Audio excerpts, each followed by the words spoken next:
할렐루야. 우리 좌우에 계신 분들에게 하나님 당신을 지극히 사랑하십니다 인사해 주시기 바랍니다. 네. 하나님이 저와 여러분을 지극히 사랑하고 계시는 줄로 믿습니다. 아멘. 오늘 하나님 주시는 말씀은 출애굽기 33장 1절부터 11절까지 말씀, 제가 한 절 여러분 한 절 교독하시고 11절 말씀은 한 마음으로 합독하도록 하겠습니다. 제가 1절 먼저 시작합니다. 여호와께서 모세에게 이르시되 너는 내가 애굽 땅에서 인도하여 낸 백성과 함께 여기를 떠나서 내가 아브라함과 이삭과 야곱에게 맹세하여 내 자손에게 주기로 한 그 땅으로 올라가라.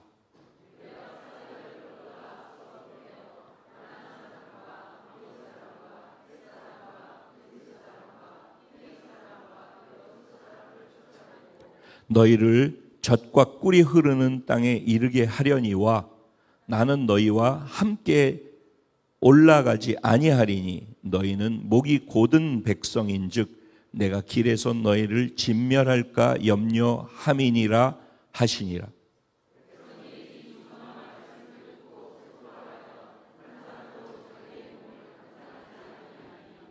여호와께서 모세에게 이르시기를 이스라엘 자손에게 이르라. 너희는 목이 곧은 백성인즉 내가 한순간이라도 너희 가운데에 이르면 너희를 진멸하리니 너희는 장신구를 떼어내라. 그리하면 내가 너희에게 어떻게 할 것인지 정하겠노라 하셨음이라.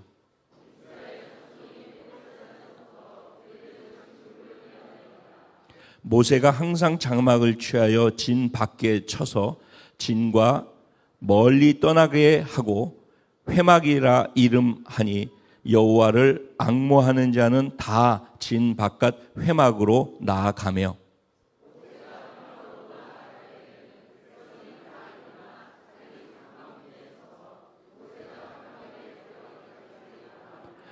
모세가 회막에 들어갈 때 구름 기둥이 내려 회막문에 서며 여호와께서 모세와 말씀하시니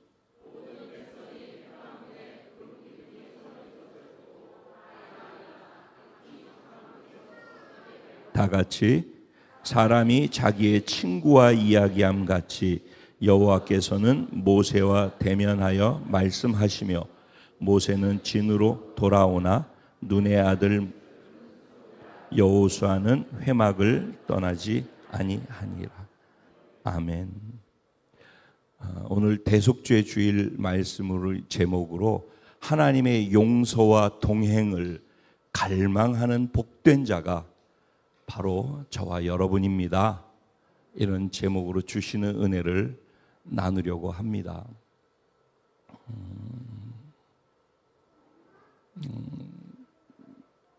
서두에 잠깐 나눈 것처럼 구원을 받는다라는 말의 의미는 대속을 받았다, 받아들인다 라는 의미와도 같아요. 그럼 대속이 무엇이냐?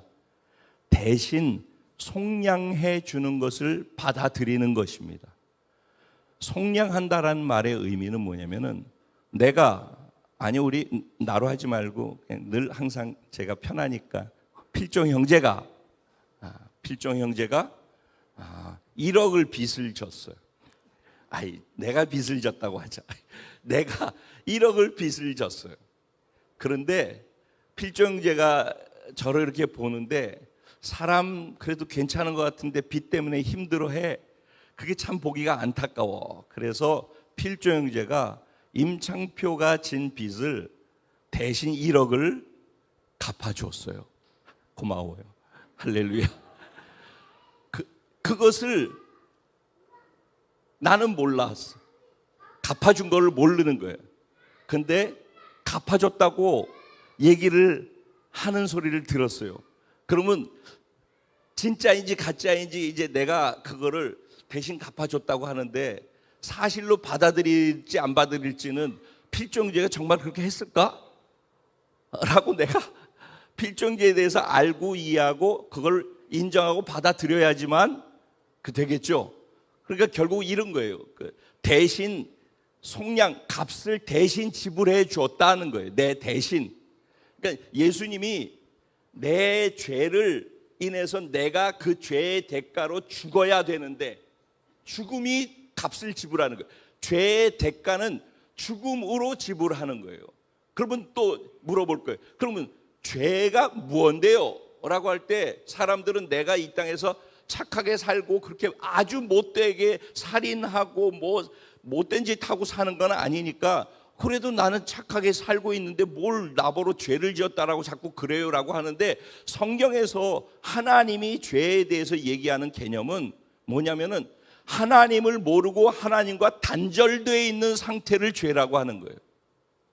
그러니까 우리는 행위로 짓는 죄를 죄로 자꾸 생각을 하는데, 성경에서 죄의 개념은 하나님을 모르고 살고 있는, 그리고 하나님과 단절된 상태에서 나로, 내 스스로, 내 의지와 내 노력으로 내가 하는 것으로 살고 있는, 그러니까 하나님하고 끊어져 있는 상태, 그 상태 자체를 죄라고 하는 거예요. 하나님의 도우심을 받을 수도 없어요. 하나님이 존재한다는 사실도 알 수도 없어요. 그러니까 죄 가운데 있는 사람들은 하나님을 알 수도 없고 하나님께로 찾아갈 수도 없고 하나님 만날 수도 없고 하나님의 존재 자체를 인식할 수도 없어요. 그래서 예수 믿지 않는 사람은 교회에 와서 참석은 할 수 있지만은 예배를 드릴 수 없는 이유가 거기에 있다라고 말씀을 드리는 거예요. 예수를 믿고 구원을 받아야지 하나님의 영이 들어와서, 영생의 영이 들어오면서 하나님을 아빠, 아버지라고 불러요. 당신이 나한테 당신의 영원한 생명을 주셨, 그래서 당신이 나의 아버지가 되신다라고 그냥 믿어지는 거예요. 그래서 생명을 주신 분이기 때문에 믿어져서 하나님을 아버지 하나님 이렇게 부르게 되어지는 거거든요. 그러니까 구원받은 사람만 하나님 아버지께 예배를 할 수가 있어요. 그러니까 이 구원을 받는다라는 말 안에 뭐가 있나? 예수님께서 우리의 죄의 대가 지불, 즉 죽음을 대가로 지불해야 되는데, 우리가 죄의 대가를, 나의 개인의 죄의 대가를 내가 지불하면 그냥 죽으니까 끝나잖아요. 그러니까 답이 없다고, 우리 인간이. 그래서 예수님이 우리 인간에게 답이 없기 때문에 예수님이 인간으로 오셔서 죄 없으신 분이 죄 없이 사시다가 인간의 모든 죄를 다 뒤집어 쓰고 십자가에서 죽으시면서 다 이루었다라고 하신 거예요. 그래서 모든 인류의 죄를, 각 개개인의 죄를 예수님이 다 대신 짊어지고 인류의 죄의 대가를 지불하셨다라는 거예요. 그게 대속이라고 하는 말의 의미고, 그게 속량해 주셨다는 말의 의미예요. 그래서 대속죄 주일이라고 할 때, 내일, 오늘 저녁부터 내일까지 대속죄 주일이라고 할 때, 제가 이스라엘에서 지금 대속죄 주일날 유대인들이 어떻게 하고 있는지 그 리더들 단톡방하고 뭐 다 보내드렸죠. 네, 우리 블로그에도 다 보내드렸어요. 거기에 제가 보내드린 걸 보면은 지금 유대인들은 얼마나 심각하게 모두 다 모여가지고, 통곡의 벽이 있는데 다 모여가지고 어마어마하게 그들이 하나님 앞에서 애곡하면서 시간을 보내고 있어요. 그러니까 그런 시간이에요. 지금 저쪽에서는 그렇게 하고 있어요. 그러니까 자기의 죄를 보면서 하나님하고 그 죄로 말미암아 가리워져서 하나님과 소통이 안 되고 하나님을 모르고 하나님의 도움을 받을 수 없는 지경으로 자기들이 단절되어 있는 것이 두렵고, 그 하나님께 자기의 죄를 살펴보면서 혹시 내 죄가 있어서 하나님과 나와의 관계가 단절되어질까, 그래서 하나님과 나의 연결되어 있는 연결고리가 끊어질까 두려워서 유대인들은 지금도 대속죄 주일 되면은 저렇게 간절하게 자기의 죄를 살피고, 그리고 그 죄를 용서받기 위해서 마음을 준비하면서 시간을 보내는 거예요. 그런데 저희는 어때요? 저와 여러분들은?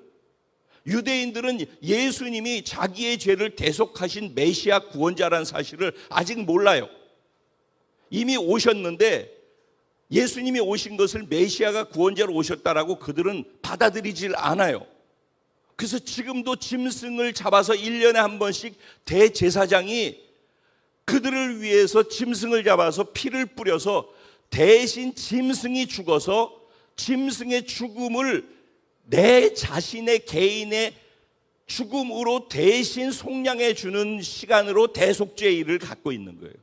그래서 1년에 한 번씩 매년 내 죄를 1년 동안 지은 죄를 내 대신 죽어야 될 죄의 값을 짐승 한 마리를 내 대신 잡아서 죽여가지고 그 짐승이 죽는 죽음으로 내 죄의 대가를 지불하는 것으로 매년 1년에 한 번씩 갖는 것이 대속죄일의 의미인 거예요. 그 대속죄일의 의미를 우리는 이미 예수를 믿었고 예수님이 우리의 죄를 단번에 제물이 되어서 우리를 다 구원하신 거예요. 우리의 과거의 죄, 현재의 죄, 미래에 지을 죄까지도 예수님이 우리의 죄를 다 대신 짊어지고 십자가에서 값을 지불해 주셨다라는 걸 믿는 게 우리의 구원이라고요. 그래서 우리는 다 이미 모든 죄를 용서를 받은 사람들이라고요. 그러면 이제 우리는 대속죄 주일날 뭘 생각해야 돼요? 우린 다 용서받았지만 그럼에도 불구하고 또 죄를 또 짓고 그 죄를 짓고 있는 심각성을 생각하지 못하고 살고 있는 우리들이 하나님 앞에서 신랑 예수를 만날 우리들이 예수님 앞에서 내 죄를 위해서 죽어주신 예수님의 사랑 앞에서 나를 다시 살펴보고 다시 회개하고, 그래서 우리는 온몸을 씻을 필요가 없고 회개하고 손만 씻는 필요가 있다라고 그렇게 베드로에게 예수님이 말씀하셨던 거예요. 그러니까 우리는 또 그 마음으로 회개하고 돌이키면은 예수님이 그 속량해 준 그 원래의 그 구원의 은혜를 가지고 우리를 매번 용서하시는 거예요. 그런데 문제는 뭐냐면은 내가 죄를 짓고 있는데도 그 죄가 죄인 줄 모르는 상태가 문제라는 거예요. 문제의식을 가지고 있으면 문제의식이 있으니까 그 문제를 그럼 어떻게 해결하지? 라는 고민을 하게 되어지고 해결 방도를 찾으려고 하는 의지와 노력이 생기지 않겠습니까? 근데 내가 지금 죄를 짓고 있는데 내가 죄 짓고 있는 상태이고 죄가 하나님과 나의 관계를 단절시켜서 하나님의 도움을 받을 수 없는 상태로 내가 살고 있다라고 교회를 다니고 있을지라도 지금 하나님이 나에게 도움을 주실 수 있는 그런 상태가 되지 못한다라는 것을 알아야 되는데 나는 잘하고 있다고 생각을 해요. 그리고 하나님의 도우심 없이도 살 수 있다라고 생각해요. 그러니까는 문제의식이 없는 거예요. 그렇게 살고 있는 수많은 사람들에게 우리가 이렇게 절기를 따라가면서 나팔절 되면은 또 엘룰월이 되면은 그때마다 우리가 무엇을 생각하면서 자신을 보면서 살아야 될지를 확인하면서 가기 때문에 너무너무 소중한 시간들이 되어진다라는 얘기예요. 그럼 오늘도 대속죄 주일 말씀으로 오늘 이 본문을 정했어요. 오늘 본문의 내용에 보면은 1절에 이렇게 시작하고 있어요. 여호와께서 모세에게 이르시되 너는 내가 애굽 땅에서 인도하여 낸 백성과 함께 여기를 떠나서 내가 아브라함과 이삭과 야곱에게 맹세하여 내 자손에게 주기로 한 그 땅으로 올라가라 그랬어요. 여기를 떠나서 그 땅으로 가래요. 여기는 어디고 그 땅은 어디일까요? 그러면 여기를 이해하려면은 이 전장을 이해해야지 돼요. 너가 애굽에서 데리고 나온 백성이라고 표현을 했죠. 지금 그 얘기는 뭐냐면 애굽은 이스라엘 백성들이 애굽에서 430년 동안 노예로 살고 있었던 거 기억하시죠? 그러다가 모세가 그들을 데리고 홍해를 가르고 건너서 광야로 들어왔어요. 광야에 들어와서 시내산까지 석 달 동안 가가지고 거의 90일에서 100일 사이에 시내산의 앞에 머물러서 이스라엘 12지파가 진을 친 거예요. 거기다가. 그리고 모세는 시내산으로 하나님의 부르심을 받아서 올라가서 하나님하고 교제를 하고 하나님과 대화하면서 하나님으로부터 말씀의 계시를 받는 거예요. 그래서 그렇게 하고 있었어요. 그러니까 하나님하고 그렇게 깊은 교제 속에서 하나님이 주시는 거, 성막은 이런 식으로 앞으로 지어라, 너희가 나를 만날 때 성막에서 만나게 되고 뭐 이런 거를 하면서 하나님과 깊은 그 내용들을 나누고, 그리고 율법의 기초가 되어지는 십계명에 대해서 하나님이 돌판을 만들어 주셔서 너희는 이것을 기준을 두고 살아라 라고 해서 그 40일 동안 하나님과 교제하는 깊은 시간을 갖다 하나님이 주신 것을 들고 내려온 거예요. 그게 이제 32장의 내용이에요. 15절부터 그 내용이 나오는 거예요. 그래서 내려와서 보니까 두 돌판을 들고 내려왔는데, 여호수아가 이제 모세의 수종자였으니까 모세를 섬기면서 모세 옆을 따라다니는 사람이었어요. 그러니까는 여호수아가 이렇게 같이 내려오는데 듣는데 너무너무 요란하고 시끄러운 소리가 들리니까 모세가 이 소리가 무슨 소리야? 그랬어요. 산 위에 있다가 내려왔는데 너무 시끄러운 소리가 나니까 이 소리가 무슨 소리야 도대체? 그랬더니 아마 사람들, 백성들이 싸우는 소리 같은데요? 그러는 거예요. 그랬더니 아니, 싸우는 소리가 아닌데 내 귀에는 이거 노래 소리고 음악 소리고 뭐 그러는 것 같은데? 라고 했어요. 그러다가 그 소리가 어디서 들리고 어떻게 나는지 원인을 알기 위해서 그쪽으로 갔더니 백성들이 모여가지고 송아지를 신으로 만들어 놓고 송아지에다가 대놓고 절하고 예배하고, 그리고 그 신을 섬기면서 그것 때문에 행복하다고 축제를 하고 그 안에서 노래를 부르고 춤을 추고 난리가 난 거예요. 광란의 파티가 이루어진 거예요. 그래서 모세가 자기의 형 아론이지만은, 형이지만은 영적 권위가 모세에게 있기 때문에 모세가 아론에게 내가 형한테 맡겨놓고서 간 백성들을 어떻게 이렇게 타락시킬 수가 있습니까? 라고 강하게 형한테 얘기를 한 거예요. 어떻게 너는 이렇게 할 수 있어? 그랬더니 핑계를 대면서 아론이 뭐라고 얘기를 했냐면은, 사실은 내가 그러려고 그런 게 아니라 이들이 나한테 요구하는 것이, 우리를 애굽에서 데리고 왔던 모세는 지금 도대체 어디 있냐? 40일이 지났는데도 콧배기도 보이지 않고 우리끼리 여기서 어쩌라는 거냐? 그러니까 그들이 만난 하나님은 모세를 통해서 하나님을 만난 거예요. 모세의 하나님을 본 거예요, 그들은. 근데 자기의 하나님이 아닌 거예요. 근데 모세가 있어야지 하나님이 우리와 함께 하신다라는 안정감을 갖는 거죠. 근데 모세가 40일이 되도록 보이질 않으니까 두려움이 임한 거예요. 그럼 모세는 보이지도 않는데 그러면 우리끼리 어쩌란 말이야. 그러니까 네가 신을 만들어. 그 당시에는 다 어떤 형상을 갖고 신이라고 해서 섬기고 그랬거든요. 근데 그걸 갖고선 신이라고 해가지고 만드는데, 애굽에서 나올 때 여러분 기억하실 거예요. 아시는 분들은 애굽에서 나올 때 애굽 백성들이 금은 보화를 이스라엘 백성들이 출애굽할 때 다 줘서 보냈어요. 자기 집에 있는 자기의 폐물들을 다 이스라엘 백성들 나갈 때 줘서 보냈다니까. 그 진짜 놀라운 은혜죠, 그거는. 그죠? 자기의 노예였었는데 이제 간다고 그랬더니만 가는데 이거 다 주니까. 그런데 이제 문제는 뭐냐면은, 그렇게 금은 보화를 다 가지고 나온 게 그게 다 뭐예요? 애굽 사람들이 우상을 섬기던 거잖아요. 지난주 말씀 다니엘이 고기하고 포도주가 뭔 죄예요? 고기하고 포도주 먹는 게 뭔 죄냐고. 그런데 왜 고기하고 포도주를 그들은 금하겠다라고 뜻을 정하고 결단해서 구체적으로 왜 행동했을까요? 목숨 걸면서. 왜? 거기에 의미상의 주어가 있는 걸 알기 때문인 것이죠. 마찬가지로 이들이 금은 보화를 갖고 나왔는데, 그 금은 보화가 사실은 애굽의 우상을 섬기던 사람들이 가지고 있던 것들이잖아요.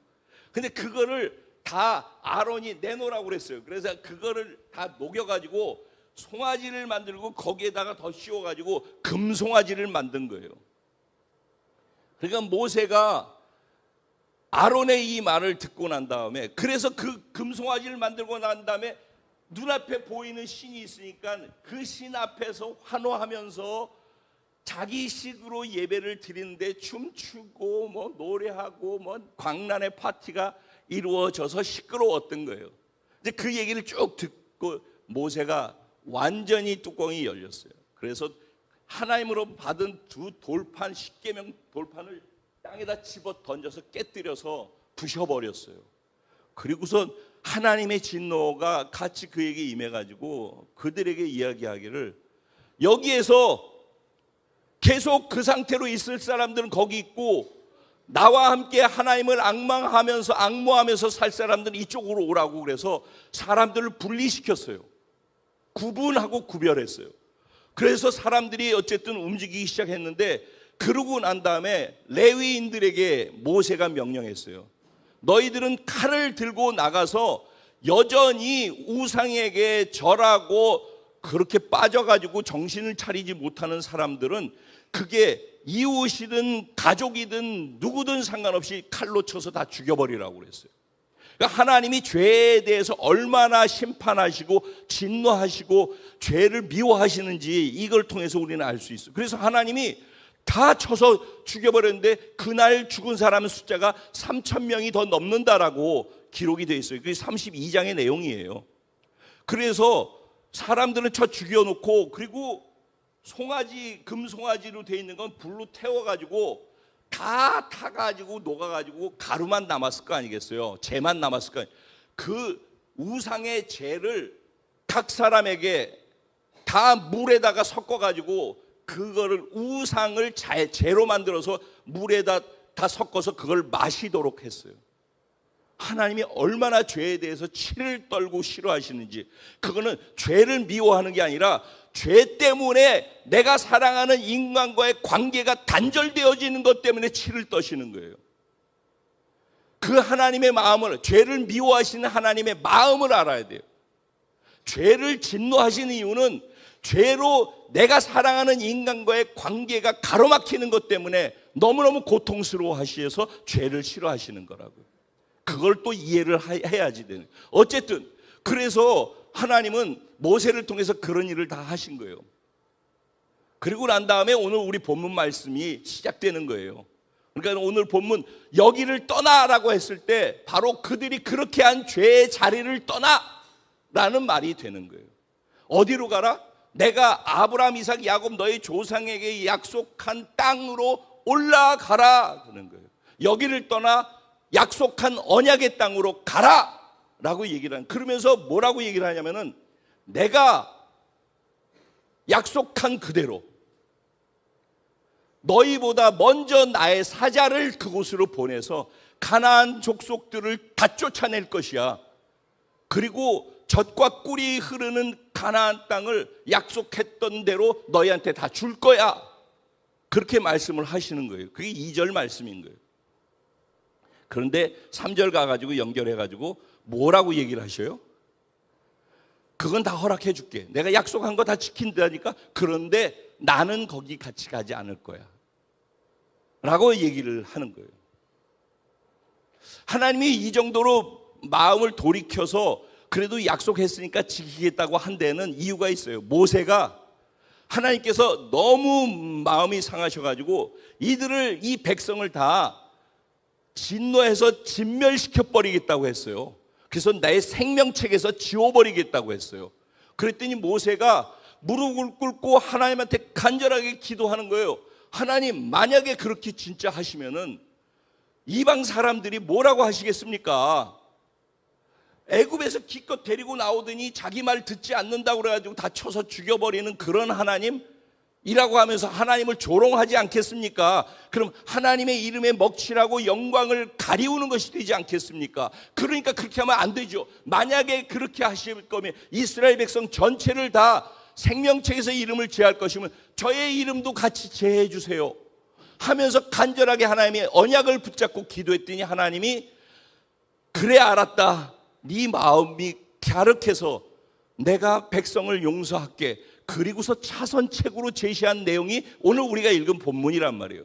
그 대신 너희들한테 약속한 거 죽이지도 않고 너희가 거기로 가서 언약의 땅, 젖과 꿀이 흐르는 땅으로 들어갈 수 있도록 내가 먼저 사자를 보내서 그곳에 있는 가나안 족속들을 다 쫓아낼게. 그리고 거기 너희가 가도록 다 도와줄게. 그러면 문제 해결되는 거 아니에요? 그렇죠? 그런데 거기에 이제 단서를 다는 거죠. 근데 내가 너희들하고 같이 가지는 않을 거야. 또 하나님이 이유를 대요. 그 이유는 너희는 목이 곧은 백성이야. 목이 교만하다는 거예요. 목사가 제일 교만한 거예요. 저 같은 목사가. 그래서 목사인 거예요. 목이 곧으면 안 돼요. 목이 곧으면은 교만하면 안 돼요. 은혜는 겸손한 것, 낮은 곳으로 흐르지 내가 이미 다 알고 있다라고 하는 곳에는 절대 은혜가 흐르지 못해요. 낮은 곳으로 물은 흘러가는 거예요. 그래서 항상 겸손하게 낮은 자세에서 받는 사람에게로 하나님의 은혜의 생수는 흘러내려가는 거예요.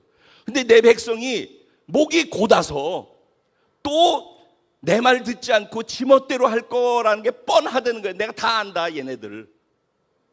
그런 것들이기 때문에 얘네들하고 내가 만약에 같이 가면은 또 열받쳐서 또 쳐 죽이려고 그럴 거다. 그러니까 그래도 죽이면은 이방 놈들이 또 뭐라고 그러겠어.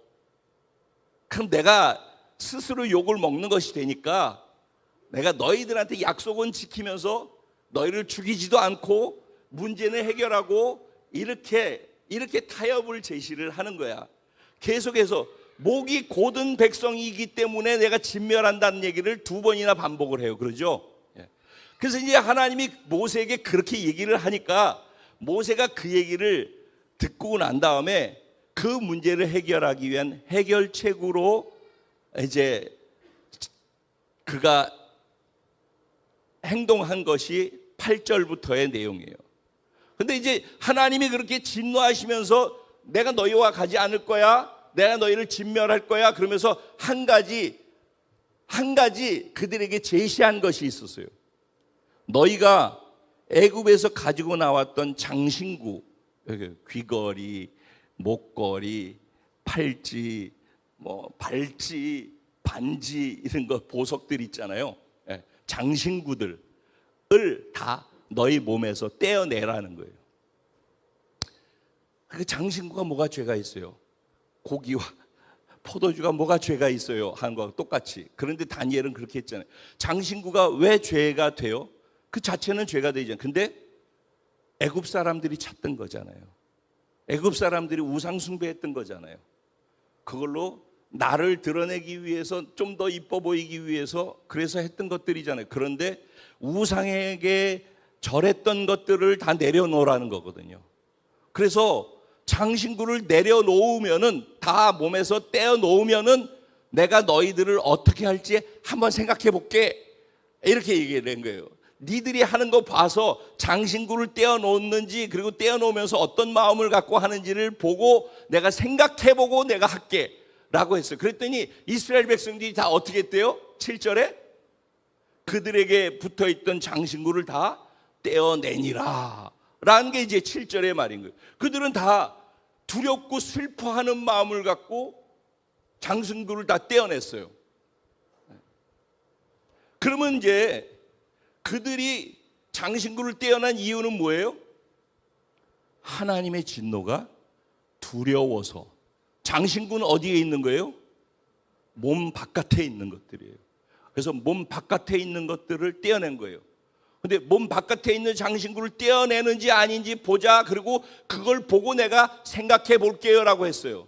그 안에 장신구 외적인 것, 겉에 있는 것을 떼어내면서 그 안에 그걸 떼어내는 마음을 알고 원인과 이유를 알고 너의 마음 속에 있는 장신구도 떼어내는지 내가 보자는 거예요. 겉에 것만 다루는 게 아니라 내면의 것, 안에 있는 감춰져 있는 우상들을 다 떼어내서 내어놓는지 아닌지, 겉만 움직이고 있는지, 그래서 겉만 위선으로 거칠애를 하고 있는지 아니면 진심으로 마음으로 하고 있는지 그걸 보시겠다라는 거예요. 근데 그 얘기를 듣고 난 다음에 모세가 처방전으로 내놓은 게 뭐예요? 진 바깥쪽에다가 멀리 떨어진 곳에 뭘 만들었대요? 회막을 만들었대요. 그래서 우리가 읽은 본문 안에 회막이라는 단어가 8번이나 나와요. 영어로 번역을 하면 The Tent of Meeting 이라는 뜻이에요. 그러니까 만남의 텐트, 만남의 장막이라는 의미가 되겠죠. 무엇을 만나는 거예요? 하나님을 만나는 장소로서, 즉 문제 해결을 어디에서 찾고자 했어요? 하나님을 만나는 것에서 백성들이 문제 해결을 하는 쪽으로 접근하도록 가이드라인을 제시한 거예요. 겉에 장신구는 떼어냈는데 마음의 장신구를 떼어놓는 것은 하나님을 만나야지만 마음의 장신구가 떼어진다는 걸 그는 아는 거죠. 그런데 이제 이스라엘 백성들이 하나님과의 관계가 어느 정도에 있었는지를 우리가 잘 알게 해주는 대목이 뭐냐면 8절의 말씀인 거예요. 8절 뭐라고 얘기를 하고 있죠? 장막에서 진에서 멀리 떨어져서, 그러죠? 자, 회막으로 나아갈 때 백성이 다, 이거 어디에? 8절 7절인가? 7절. 모세가 항상 장막을 취하여, 그 다음에 뭐예요? 진 밖에 쳤어요. 진 밖에 쳤고 진과 멀리 떠나게 하고 회막이라 이름했대요. 그리고 여호와를 앙모하는 자는 다 진 바깥 회막으로 나아가며라고 했어요. 자, 그러면은 여러분 생각해 보세요. 성막 아시죠? 우리 교회 들어오는데 왼쪽에 보면은, 요 문 들어오면 왼쪽에 보면은 그 그림 2개 있는 거 보이셔요? 구름기둥, 불기둥. 낮에는 구름기둥으로, 밤에는 불기둥으로 하나님이 임재해 계신 것이 이제 사진으로 나와 있어요. 그런데 그 사진에 보면은 진이, 이스라엘이 12지파의 진이 4지파 동서남북으로 해서 4지파씩 있는데, 그 4지파씩 있는 정 가운데 한복판에 뭐가 있어요? 성막이 있어요. 그러니까 하나님의 임재는 이스라엘의 진영의 한 중심 가운데에 있는 거예요. 원래 하나님과 관계가 정상적으로 되어지면은 하나님은 중심에 들어와 계시는 거예요. 그런데 이스라엘 백성들의 장신구를 떼어냈다라고 하는 이스라엘 백성들의 영적인 상태가, 하나님과의 관계의 깊이가 진 가운데 뒀다가는 여전히 진멸하는 그 죄가 그들 가운데 있기 때문에 하나님께서 그들이 살고 있는 진 바깥쪽에서 멀리 떨어져서 회막을 만들어 놨다라는 거예요. 하나님의 임재가 떨어져 있어야지만 그들이 사는 비극이죠. 하나님으로부터 멀리 떨어질수록 그들이 생존할 가능성이 있는, 이게 그들의 영적인 상태인 거예요. 그런데 이제 그리고 난 다음에 모세가 그 다음부터 어떻게 해요? 모세가 회막으로 들어가는데, 회막은 사실은 성막처럼 뭐가 다 있는 게 아니에요. 그냥 텐트 하나 딱 있는 거거든요. 근데 거기 하나님이 임재가 구름기둥으로 있었다라는 거예요. 그 중요한 것은 하나님은 외적으로 화려한 것, 멋있는 예배팀 이런 것도 다 의미가 있겠지만은 그 안에 장신구이란 말이에요. 이게 다 장신구. 장신구를 떼어내더라도 본질이 살아있는지를 보신단 말이에요. 모세는 하나님을 소망했어요. 모세는 젖과 꿀이 흐르는 가나안 땅에 들어가는 게 목적이 아닌 거예요. 그곳에 가는 게 중요한 게 아니라 하나님이 나와 함께 동행하고 계시는지가 중요한 거예요. 그러니까 모세의 이 땅에 숨쉬고 살아가는 가치와 관심사는 하나님인 거예요. 하나님. 우리들은 어떤가요? 우리들은 이걸 갖고 우리가 이해할 수 있는 것은 내 삶에 지금도 우리를 두르고 있는 수많은 문제, 불안, 염려의 요소들이 있지 않습니까? 그래서 오늘도 사실은 한편에는 예배 드리면서도 그거 어떻게 해결하지? 지금 그렇게 고민하시면서 여기 예배 드리고 있는 분도 계시리라고 생각해요. 그런데 만약에 그 문제가 해결이 되어지면은, 젖과 꿀이 흐르는 땅으로 들어가게 되어지면은, 그래서 이미 내 삶이 안정되어지고 젖과 꿀이 흐르고 있고 그렇게 되어지면은, 그러면 그냥 젖과 꿀이 흐르는 상태에 있는 그 상황과 환경이 하나님이 나와 함께 하시겠지라고 스스로 허용한다고요. 하나님이 나를 사랑하시고 나와 함께 하시기 때문에 나한테 문제가 없고 이렇게 평안한 것이겠지라고 생각한다는 거예요. 거기 하나님의 임재가 있느냐 없느냐를 상황이 잘 풀어져 있고 편안하고 문제가 해결되어졌고 응답이 있느냐 없느냐로 하나님이 나와 함께 하시고 안 하시고로 판단을 한다는 거예요.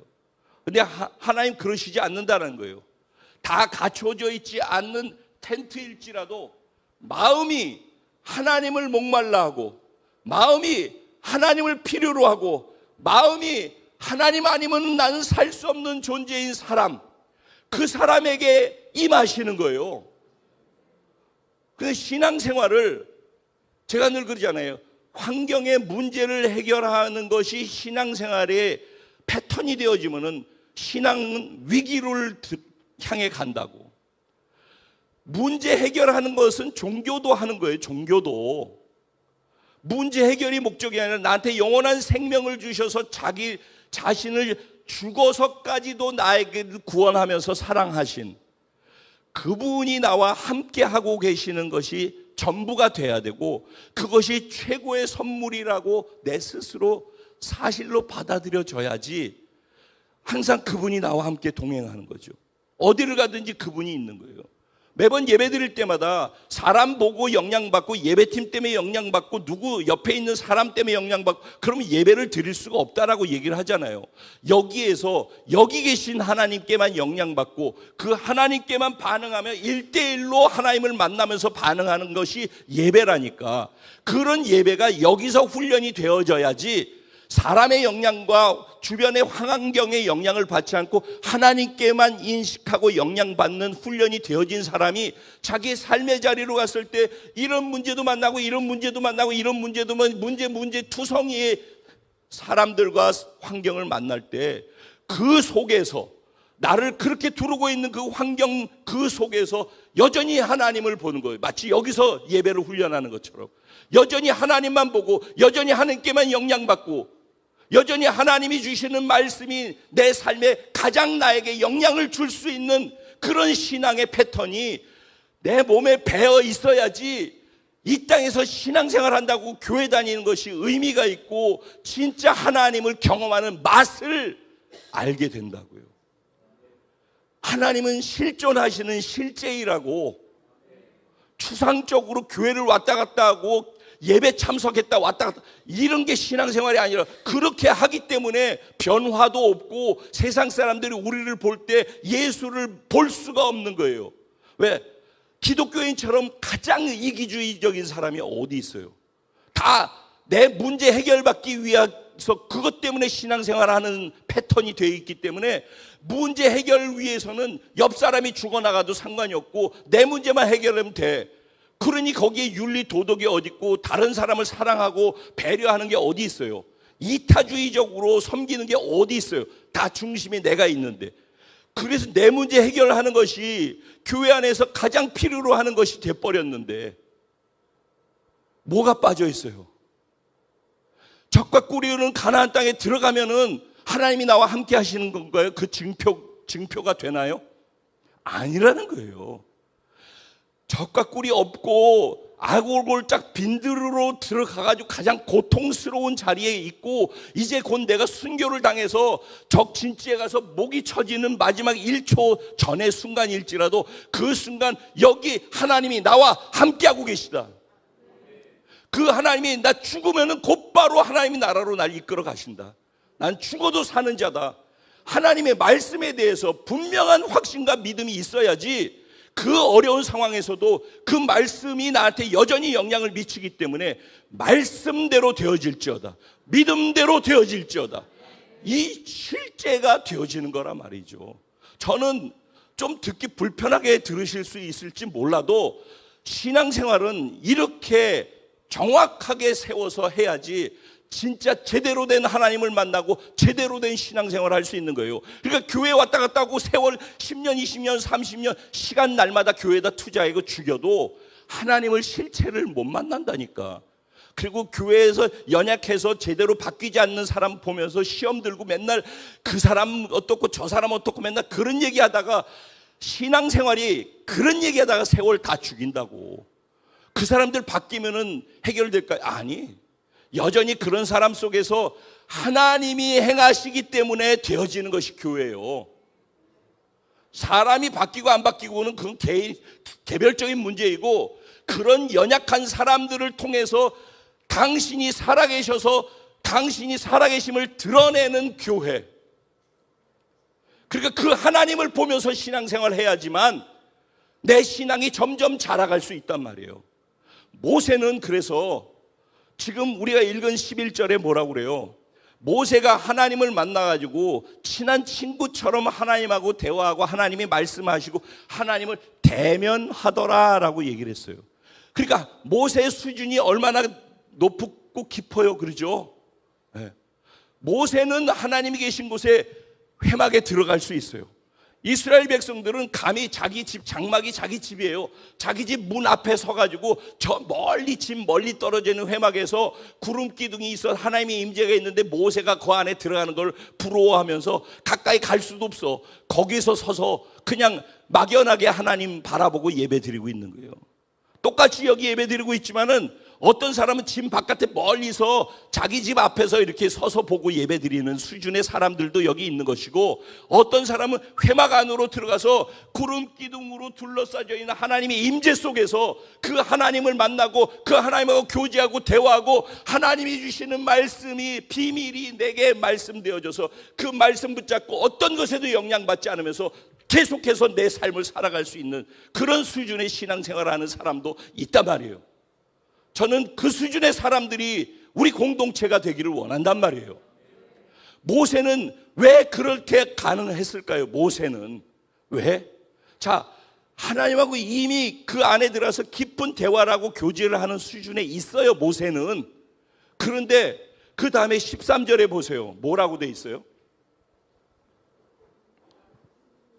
내가 참으로 주의 목전에서 은총을 입어 싸우면 뭐래요? 원하건대 주의 길을 내게 보이사 내게 주를 알리시고 나로 주의 목전에 은총을 입게 하시며 이 족속을 주의 백성으로 여기소서. 모세의 관심사는 하나님하고 그렇게 깊은 교제 속에 이미 하나님과 함께 있음에도 불구하고 그 수준에 있는 모세가 그 수준이 될 수 있었던 이유도 그렇고, 지금 모세가 원하는 건 뭐예요? 내가 정말 하나님으로부터 은혜와 은총을 받은 것이 맞다면은 우리가 하나님으로부터 은혜와 은총을 받는데 어떤 것을 받기를 원하고 기도하십니까? 근데 모세의 수준은 왜 우리하고 차이가 나냐면, 모세의 수준은 그렇게 하나님하고 깊은 교제와 대화를 나누고 친구처럼 얘기할 수 있는 수준임에도 불구하고 그의 간절한 소원, 하나님의 은총을 받는 것을 확인하고 싶은 것은 무엇을 얘기해요? 나에게 주님이 원하시는 길을 더 알려주십시오. 내가 알고 있는 주님을 더 깊이 알 수 있게 주를 알려주십시오. 이게 모세의 기도예요. 모세의 원함은 외적인 것, 장신구에 있지 않다고. 모세의 원함은 내 안에, 내 마음의 성전 안에 그분이 항상 나를 떠나지 않고 나와 어디를 가든지 동행해 주는 것을 갈망하고 있다. 그리고 내가 알고 있는 그분보다 더 깊은 그분을 알기 원하는 목마름이 모세에게는 항상 존재하고 있는 거예요. 두 번째, 그가 또 원하는 게 뭐예요? 15절, 16절입니다. 나와 주의 백성이 주의 목전에 은총이 입은 줄을 무엇으로 또 알리까? 주께서 우리와 함께 행하심으로 나와 주의 백성을 천하 만민 중에 구별하심이 아니니까. 두 번째, 그가 원했던 게 뭐예요? 하나님이 나와 함께 하시는 거.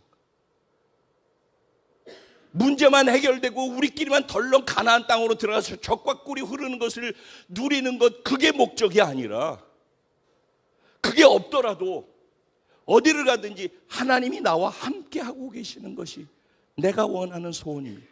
이게 모세의 수준이에요. 그래서 모세인 거예요. 지도자는 그러니까 그래서 생겨나야 되는 거예요. 목사라서 하고 뭐 저쪽에서 목회 잘하니까 데리고 와서 하고 교회는 그렇게 해서 되는 게 아니에요. 그럼 모세의 후계자는 어떻게 생겨나요? 모세 옆에 11절에 뭐라고 돼 있어요? 읽어보세요. 사람이 자기의 친구와 이야기함같이 여호와께서는 모세와 대면하여 말씀하시며 모세는 진으로 자기 집으로 돌아갔으나 눈의 아들 젊은 수종자, 모세를 섬기고 있는 수종자 여호수아는 뭐래요? 여호수아는 무엇을 사모했어요? 모세가 사모하는 것을 여호수아도 사모하는 거예요. 여호수아는 하나님이 임재하시는 회막을 떠나고 싶지 않은 거예요. 리더인 모세도 떠나가는데 여호수아는 이 회막에 하나님의 임재가 너무너무 목마르고 그 임재 속에 머물러 있는 게 너무 소중하고 좋은 거예요. 그게 자기의 전부인 거예요. 그런 사람이 후계가 되는 거예요. 하나님의 일을 하는 하나님의 사람들이 있는 곳에서 사람을 리더를 세우는 것은 일 잘하고 똑똑하고 술수를 갖고 잘 보고 이런 사람은 그냥 혼으로 그냥 굴러가는 일을 하는 거고, 진짜 영적인 리더로 하나님이 세우실 때는 하나님과 깊은 관계 속에 있는 사람, 하나님을 목말라 하는 사람, 하나님을 더 깊이 알고자 하는 사람, 하나님 없이는 죽을 것 같은 사람, 하나님께 내 전부를 다 쏟아서 버려 놓아도 지금 하나님 때문에 죽어도 죽을 수 있는 사람, 하나님께만 영향받는 사람, 그런 사람이 리더고, 그런 사람을 리더로 세워야 그 교회와 그 공동체와 그 기관이, 그 단체가 하나님이 이끄시는 그런 멋진 하나님의 공동체가 되는 거예요. 저는 여러분들이 그런 사람들이 되기를 원해요. 간절히 원해요. 우리에게 필요한 것은 주님과 단절되어 있는 우리의 죄 문제를 용서받고 그분이 나와 함께 하심을 목말라 하며 그분과 동행함을 갈망할 수 있는 그런 은혜가 이 대속죄 주일날 필요하지 않겠습니까? 하나님의 용서와 동행을 갈망하는 복된 자, 바로 당신입니다. 우리 말씀 생각하면서 대속죄 일의 의미를 생각하면서 나에게 말씀하시는 하나님은 오늘 내게 뭐라고 말씀하시고 내가 어떤 부분을 취하고 어떤 부분을 바꾸어 나가야 할지 하나님 내게 은혜를 허락하여 주시옵소서. 성령님, 인간의 깨달음, 혼의 영역이 아니라 성령께서 영의 영역 속에 깨달음을 주시고 살 수 있는 능력을 부여해 주시옵소서. 우리 주님의 이름을 한번 부르고 잠시 하나님께 기도합니다. 기도드리겠습니다.